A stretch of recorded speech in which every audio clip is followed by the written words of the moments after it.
So in previous lecture, we looked at a couple of data types: char, varchar, number, and date. And we also looked at some examples. How do we implement them in Oracle? Now, what if we want to store something as it is, like we have an image in PNG format, or a document in .docx, or a PDF? All the information that is stored in computer system is stored in the form of zeros and ones. Okay. So if we want to store anything as it is, we can store it in the form of zeros and ones. There are a couple of data types in order to represent it: binary, var binary, image, and so on. Normally, we can store the data up to 8,000 bytes, 8,000 bytes over here in both binary and var binary. The difference, binary and var binary have the same difference that char and varchar has. Whatever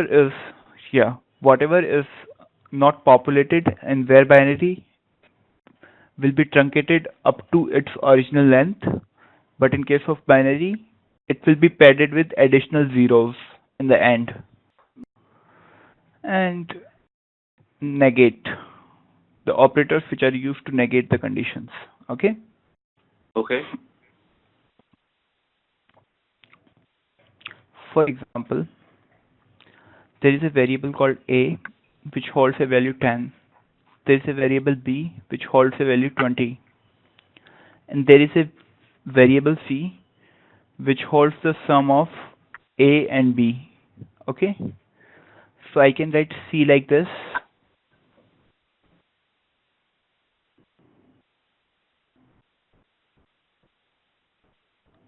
Right? Right. Yeah. So this will be for addition. Fine. Then there is subtraction, multiplication, division, and modulus. Okay? Okay. I'll write it for you. Subtraction, multiplication. I know that all of you are familiar with these four, right? Yeah, we have calculator. Right. But how about modulus? We use calculator for that too, right? Percentage. Do you know what will be the value of 10 mod 3 or 10 percentage 3? What will be the value of this? 0.3. It's gonna be 1. Correct, Mirza. So you know the concept. So modulus is nothing but the remainder. If 10 is divided by 3, then what will be the remainder? For example, calculate this. What will be the answer? Again 1. 19 threes are 50. Oh, 19. Oh, this I thought it's a 10. This is 19. So it will be 19 once is 19, 19 twice is 38, 19 thrice is 57. So it is 6 short of 57, means 13. Okay? If I will divide 51 by 19, the remainder will be 13. How about this?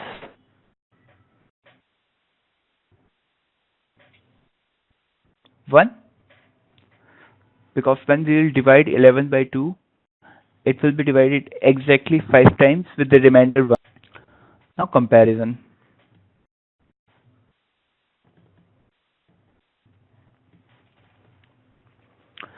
The value of A is 9. The value of B is 10. If we'll compare A and B, we can say that A is greater than B. Mm-hmm. If A is equal to 10 and B is equal to 10, in that case A is equal to B.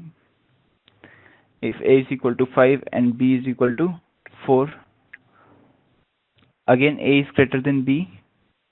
Why didn't you correct me on this one? Yeah, that's what I was thinking.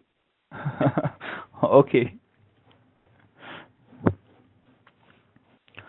Now, when A is equal to 5 and B is equal to 4, we can say that A is greater than B and A is not equal to B. Or we can also write it like this: A is not equal to B.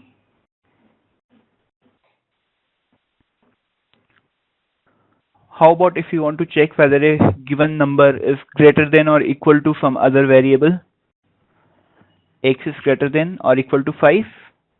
It can be written like this in SQL: greater than and equal to 5. So I'm just going to sum up the operators that we just discussed. First of all, we discussed the arithmetic operators: plus, minus, multiplication, division, modulus. Then we discussed comparison operators: equal to, not equal to. Not equal to can also be written like this: greater than, less than, greater than equal to, less than equal to. It would be like this. Not equal to will be like this. Okay. Oh.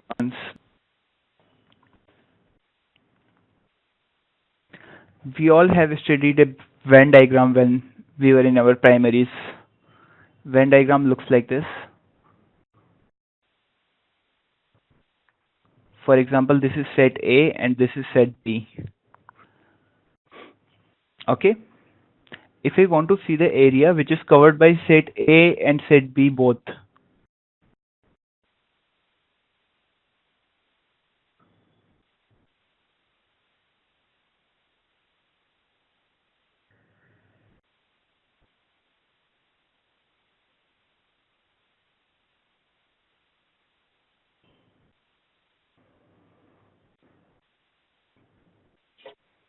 as we can see that this is the area, the shaded portion is covered both by A and B, right? That's right. Or I can also write it A and B.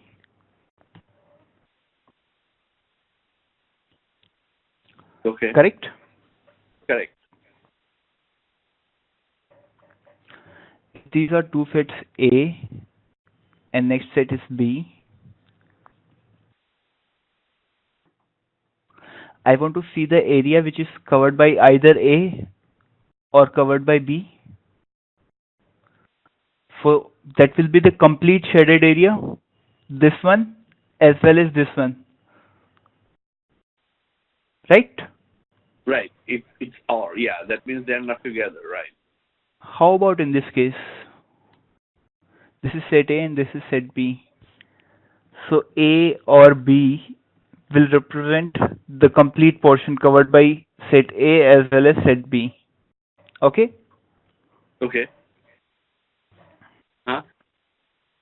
Or we can also write it like any, because either it is either covered by set A or set B.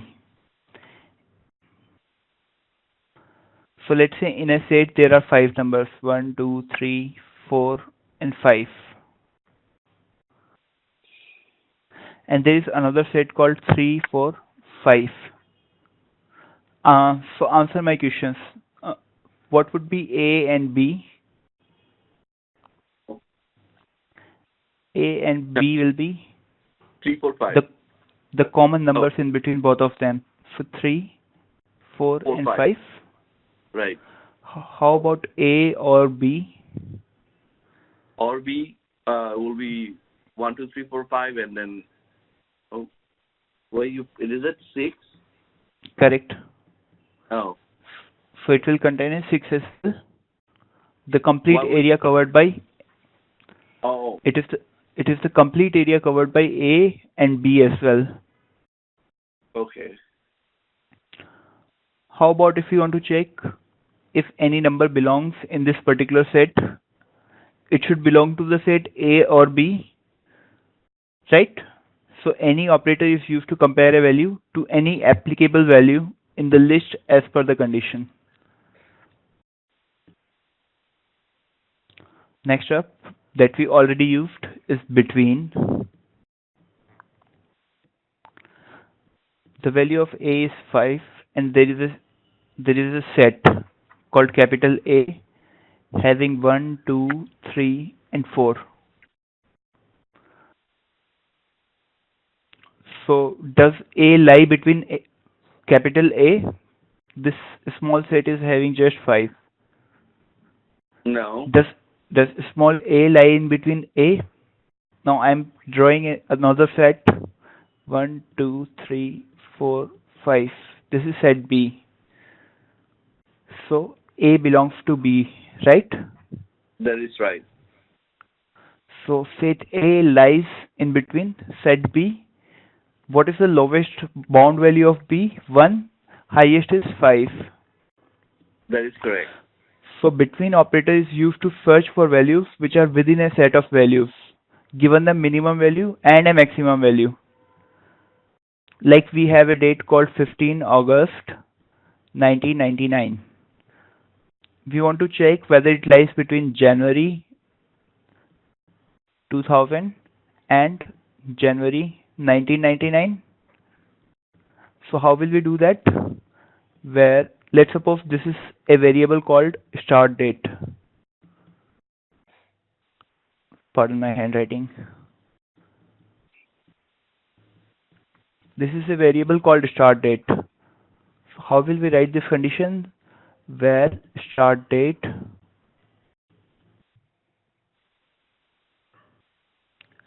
between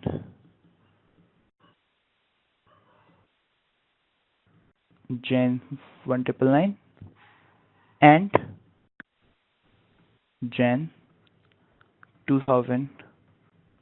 Is that right? Is that right? Yeah. According to example that we practiced the other day? Yes. Yeah, that's right.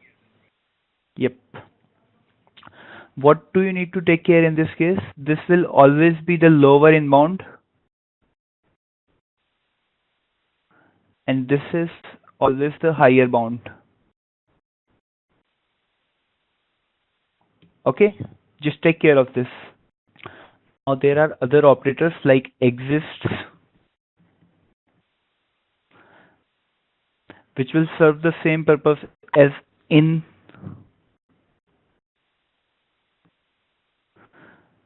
Set A has 5. Set B has 1, 2, 4, 5, 6. Okay? So if you want to check whether A belongs to B or A exists in B, we can use this operator called exists.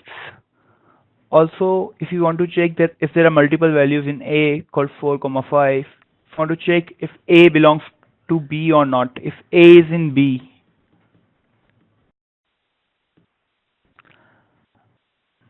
then we can also use this in operator. The exist operator is used to search for presence of a row in a specified table that meets a certain condition. The in operator is used to compare a value to a list of literal values that have been specified. It is not just checking the presence, it is also comparing a value to a list of literal values. For example, select name from people where grade in A, comma B. Okay. So it will return all the names which are having their grades in between A and B. Right. And let's suppose there are two tables, table A and table B. In table A, there are IDs like 1, 2, 3, 4, 4, and the value corresponding to them. Let's suppose A, B, B, B, B. This is table B, having IDs 1, 2, and 3. And we want to delete all the values in table A where there is an ID in table B.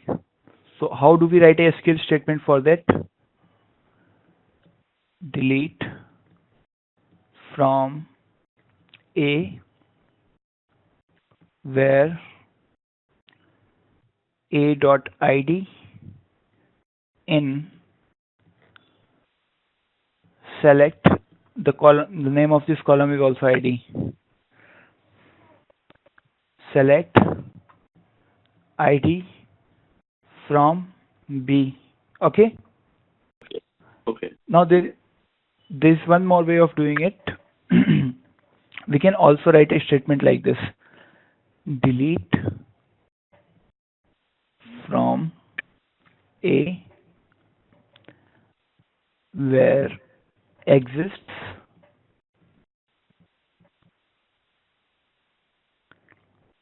select. Now pay attention, we are just interested in finding the existence. So I'll just select 1, which is a dummy value from B where a.id is equal to b.id. If none of the if none of such cases are there in table A where this condition meets, it means nothing will get deleted from A.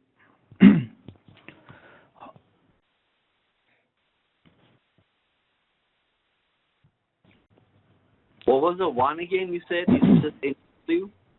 When you said select 1 from B? It's a fixed value. We It's don't want to select any because we are I'm sorry, give me a moment.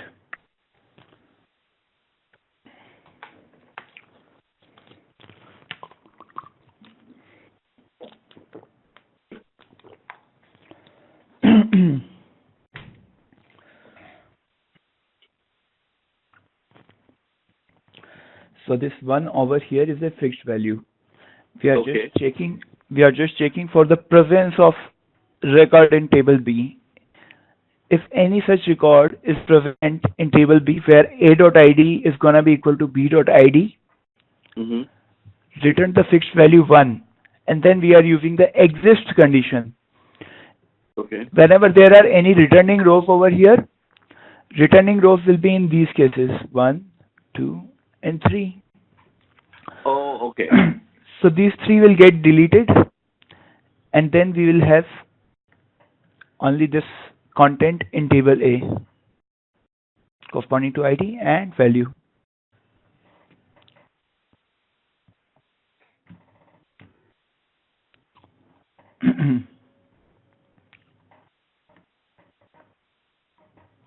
Now there is an operator called like.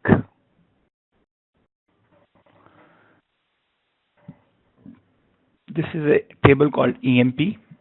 In EMP table, we have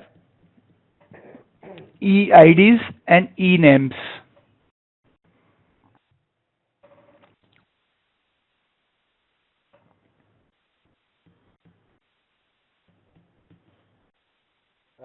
Upam, I'm sorry to disturb you.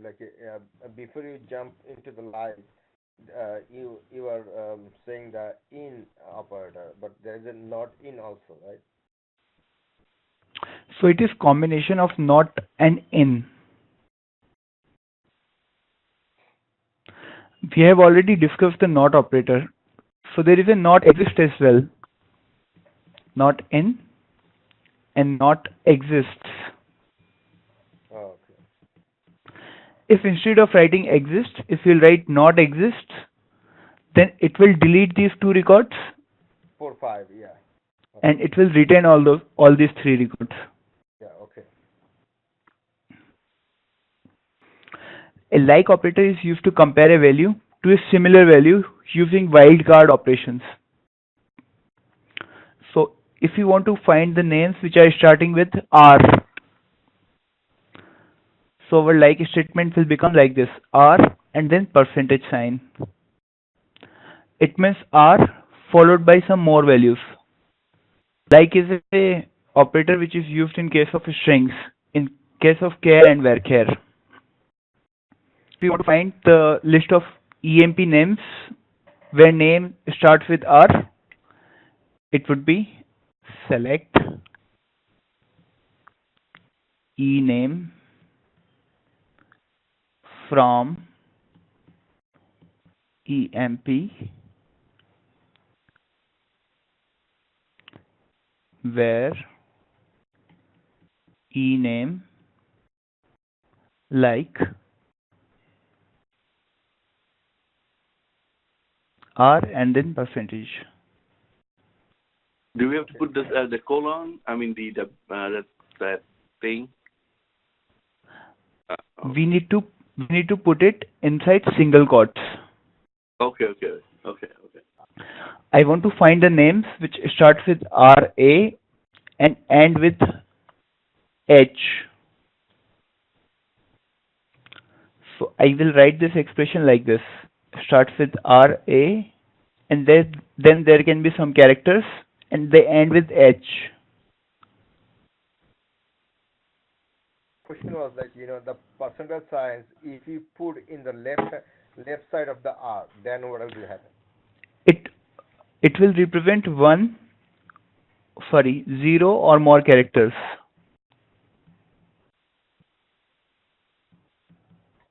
And your question is, what if I want to put it like this? What will happen then? Then it can be replaced by 0 or more characters, and it will look for the patterns which end with H. Okay.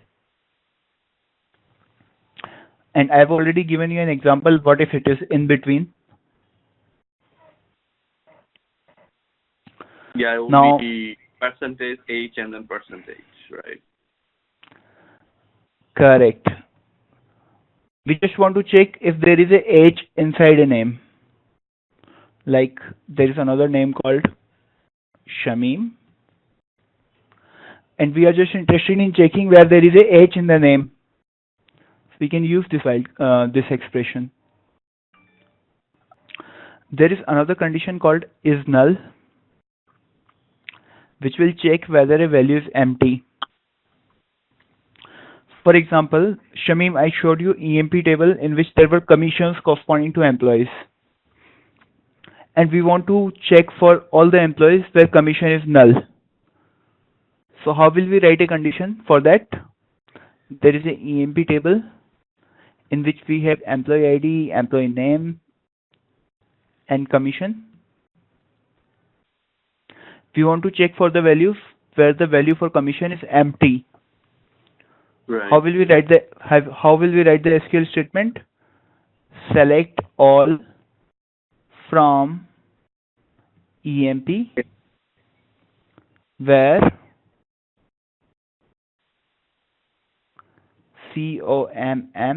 com is null.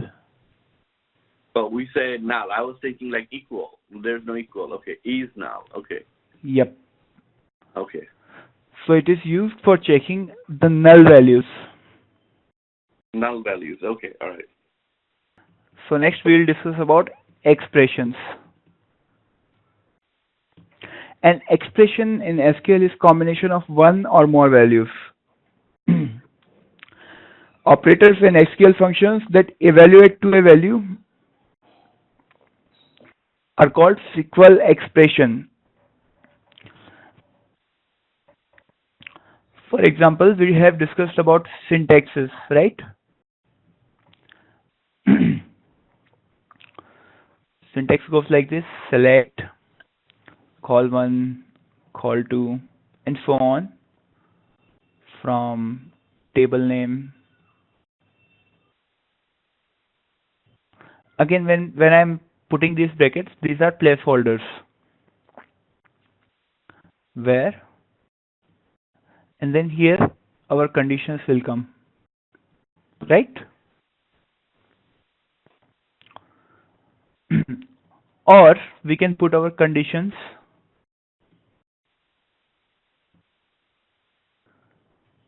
or expressions over here.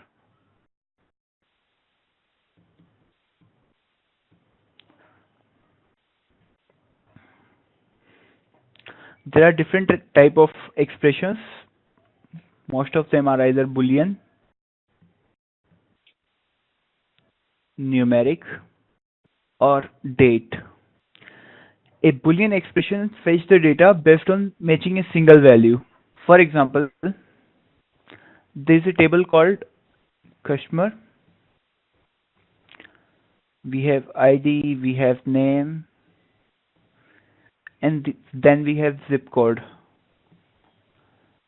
Zip code is ABC, PQR, and ABC, corresponding to IDs 1, 2, and 3, and names are Milan, Bhavi, Arun. Okay. Now we want to select all the customers which are having their zip code as ABC. To select the customers having zip code equal to ABC, select everything. Yeah, start from customer where zip code equal to ABC. Correct. Right.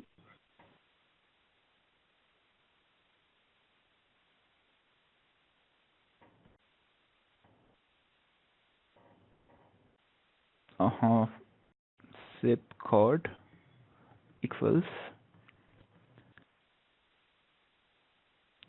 Whenever I'm writing a string, I'm always closing it inside single quotes. Take care of that, okay? So we always have to put a single quote whenever there is a string. Whenever there is a string, we'll always close it inside single quotes. Okay. Okay. Upam, I'm sorry. Then I have one question. Like when usually we put the double quote?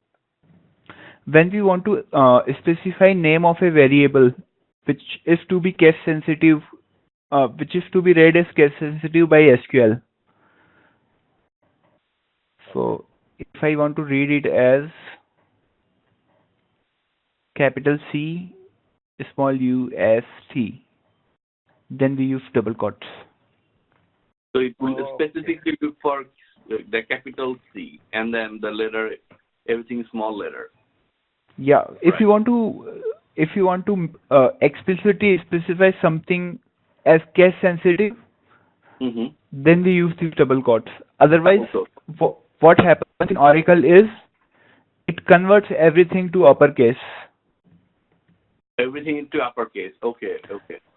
That is why it is case insensitive. Okay. But didn't you say the first day nothing is case sensitive? Or is it for Oracle only? It is for most of the languages which are ANSI compliant. Okay. Okay. And most of the languages are. Okay. Then there are numeric expressions. So we have EMP, name, and salary in a table. EMP name would be Mike, Josh, Kelly, Perry, and the salary is 100, 200, 300, and 150.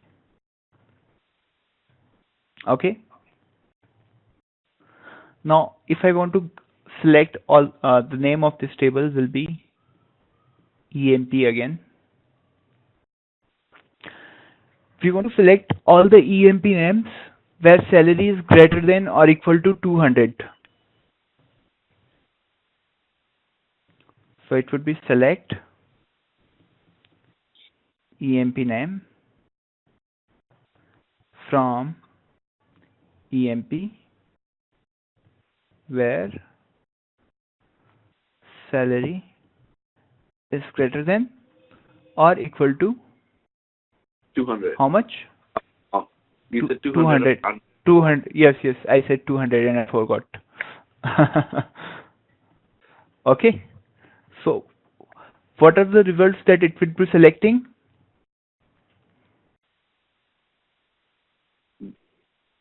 Greater than 200 would be Josh and Kelly. Correct. Okay. Marks, in which we have student ID,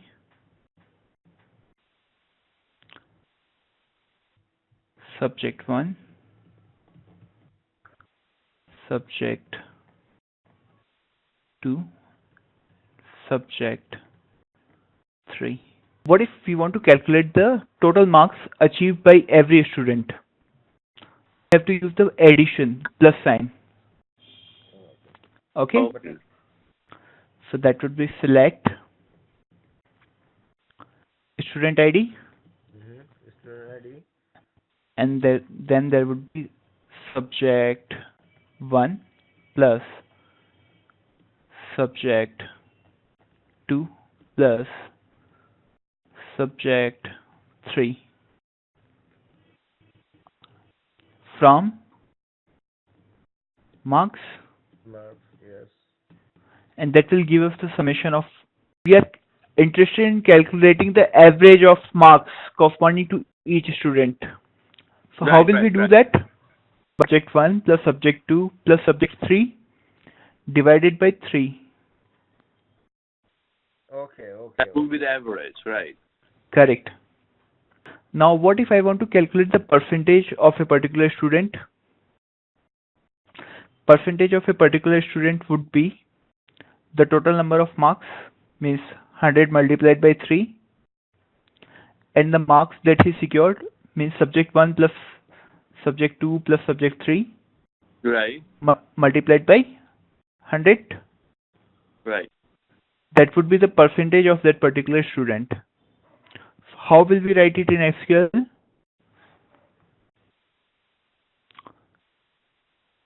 Select That would be student select, ID, yeah, comma, student ID. then first calculate the sum of all the marks. Subject 1 Right. plus subject 2 plus subject 3. Now we want to divide it by total number of marks, which was 300, Right. right? But we cannot use this big bar over here. No. So we have this small bar for that sake. Divided by 3. Right. And then again and bracket. Since the total number of marks was 300 and we have to multiply it by 100 in order to get a percentage. So if we will divide it by 3, it will give us the percentage only. So this expression will work, right? Right.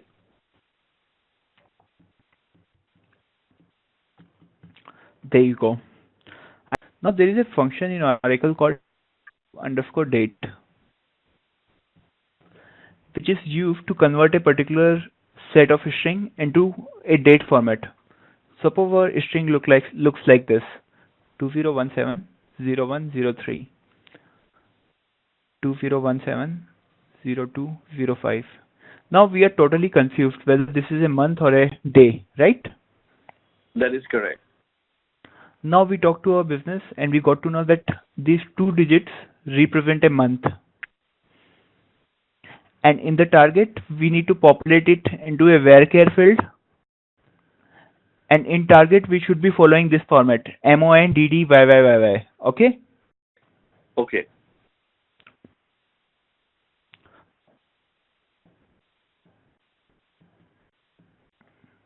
Now how can we read it? We can read it using toDate function.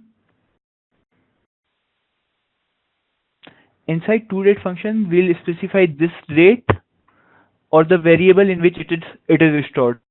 Let's suppose this particular value is stored in a variable called x date. Okay. Okay. Now we have to specify the format in which we want to read it. So we want to read it as YYYY and then MM and then DD. We have to specify it over here.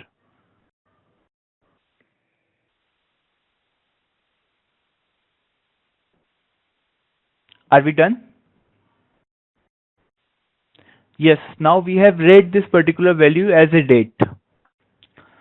Now our requirement was we need to populate this particular date in target in the format MONDDYYYY, right? Right. So there is another function in Oracle called toChar for converting a date into character. Okay. Now Oracle knows that this particular value is a date. It doesn't matter to Oracle that in which format it is stored. Using toChar, we can specify that in which format we want to see it. We want to see it in MON DD Y format. So what would be the output of this?